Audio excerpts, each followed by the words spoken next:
what is life for you? I mean, you look at our life, and I heard you before speaking. Is it a dream? Is it Is life a a real? dream? Is it a million D? What is life for Elon Musk? I find as I get older, I find that question to be maybe more and more confusing or troubling or uncertain.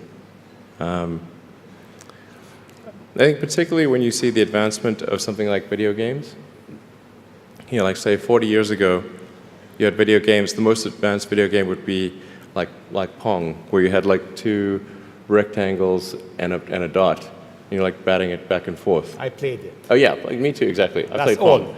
Exactly, it sort of dates you a little bit. But yeah, we both played the same game. And that was like, wow, that was a pretty fun game at the time. But now you can see a video game that's photorealistic, almost photorealistic, and millions of people playing simultaneously. And you see where things are going with virtual reality and augmented reality. And if you extrapolate that out into the future with any rate of progress at all, like even 0.1% or something like that a year, then eventually those games will be indistinguishable from reality. They'll be so realistic, you will not be able to tell the difference between that game and the reality as we know it. And then it seems like, well, how do we know that that didn't happen in the past and that we're not in one of those games ourselves? Interesting. Interesting. I mean, could be. Everything is possible in life. I mean,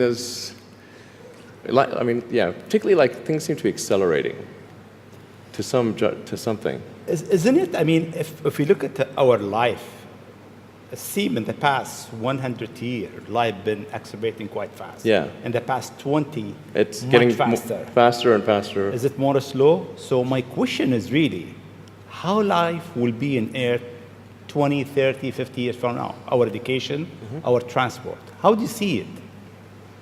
Well, I think this is one of those things that's quite difficult to predict.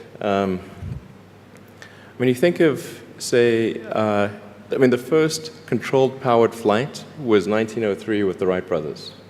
And then 66 years later, we put the first people on the moon. I mean, if you'd ask people, say in 1900, what are the odds of, man landing on the moon, they would have said, that's ridiculous.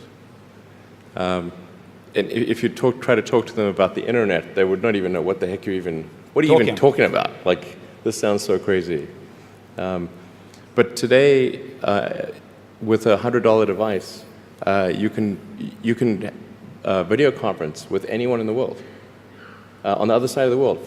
And if you have a Wi-Fi connection, it's basically free. Free to have an instant visual communication with anyone, or even with millions of people. With social media, you can communicate to millions of people simultaneously. And you can Google something and ask any question. It's like an oracle of wisdom that you can ask almost any question and get an instant response. It would have been incredibly difficult to predict these things in the past, even the relatively recent past.